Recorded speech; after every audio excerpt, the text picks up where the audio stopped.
ஏன்ட்ட அவங்க கேட்குற வார்த்தைகள் வரான்.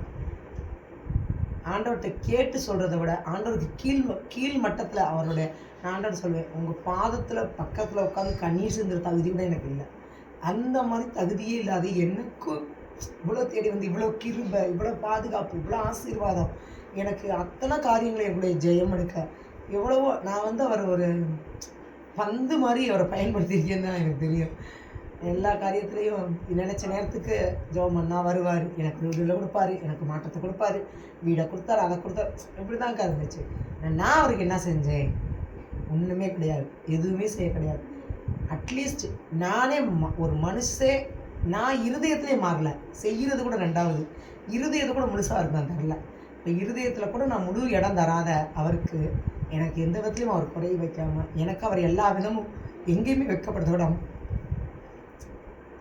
என் பாவத்தை அறிக்கையிட என்னை கர்த்தர் என்னை புதுப்பிச்சு ஜனங்கள் வந்து இப்போ அவங்ககிட்ட நான் கர்த்தரோட வார்த்தையை மட்டுமே யார் பேசுகிறாங்க. இப்போ என்கிட்ட வந்து பழகிறவங்க வந்து நீங்கள் அவங்கக்கிட்ட கொஞ்சம் நேரம் பேசுங்க, அவங்க ரொம்ப கஷ்டத்தில் இருக்காங்க, ரொம்ப துன்பத்தில் இருக்காங்க, அவங்க வீட்டில் பெரிய பிரச்சனையில் இருக்காங்க, அழுகிறாங்க அப்படின்னு அவங்களுக்கு என்னை பேச சொல்லி அங்கே ஹாஸ்பிட்டலில் ஒர்க் பண்ணுறவங்களாம் கேட்குறாங்க.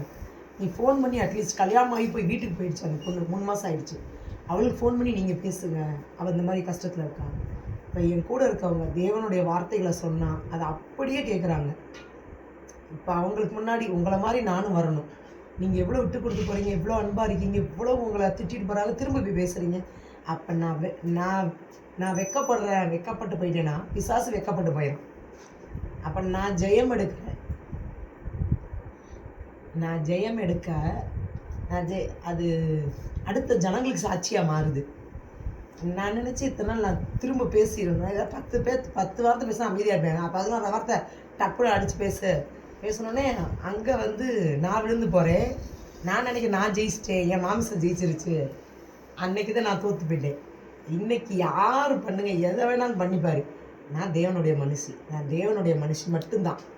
நான் தேவனோட பிள்ளை, அவர் எனக்கு கிரியை செஞ்சார், அவனுக்கு நான் மனுஷி, தேவனுடைய மனுஷியை வெளிப்படுத்துகிற எப்படி இருக்கணும். எல்லாம் ஆண்டவர்கிட்ட கேட்டேன், உங்களை போல் நான் மாறணும். சும்மா வார்த்தைக்கு வார்த்தை சும்மா பேச உங்களை மாதிரி மாறணும். பாட்டு பாடுறது என்ன, வார்த்தை சொல்கிறது என்ன, நல்லாயிருக்கும். ஆனால் இப்போ நான் வெளிப்படுறது தேவனை போல் நான் வெளிப்படணும்.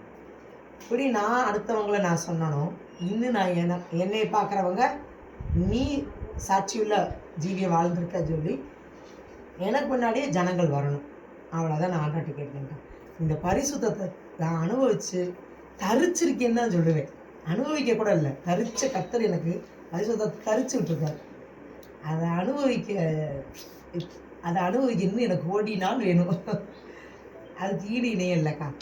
இதுக்குமே பெருமை பாராட்டுறதுக்காக இல்லை, இது தேவன் கொடுத்த ஒரு மிகப்பெரிய விடுதலை கிஃப்ட்டு. அவர் எனக்கு என்னென்ன கிரீடம் கொடுக்க என்னென்னமோ எனக்கு கொடுத்தது மகா பெரிய கிருபை. அவரோட முழு கிருபைனால தான் எனக்கு இது நடந்துச்சு. என்னால் இப்போ வீட்டில் வந்து உட்காரவே முடியல. 1 மணி நேரம் கிடச்சா, ஒரு நாளைக்கு 1 மணி நேரம் கிடச்சா போகணும். அந்த பரிசுத்தத்துக்கு ஏதுவான வார்த்தைகளை நான் தெரிஞ்சுக்கணும், கற்றுக்கணும், அதை அப்பியாசப்படுத்தணும், அதை நான் கொண்டு வரணும், வெளிக்கொண்டு வரணும். என்னை ஒரு ஆயுதமாக மட்டும்தான் வச்சுருக்காரு. இந்த ஆயுதமாக நான் மாற்றப்படணும், பயன்படணும் அப்படின்னு சொல்லி என்னால் வீட்டுக்குள்ளே உட்கார முடியல. டைம் கிடைக்கிறப்ப எனக்கு நல்லா இருக்க இதில் வந்து ஓடி வந்து கற்றுக்கிறணும், தெரிஞ்சுக்கிறணும், இன்னும் நான் புதுப்பிக்கப்படணும்னு தான் நான் வந்தேன். இந்த பரிசுத்தன்றது இன்னும் இதோட அப்படி நான் நின்று போய் நின்றக்கூடாது. இன்னும் அனுதினமும் நான் வந்து கேட்டு, ஏன்னா வராத நாள் ஒவ்வொரு நாள் இருந்து போயிடும். அதனால் இந்த நேரத்தில் நான் விரைய பண்ணக்கூடாதுன்ட்டு அப்படியே ஓடி வந்துட்டேன். கல்யாணத்துக்கு போயிட்டு கர்த்தரே நன்றி மகா.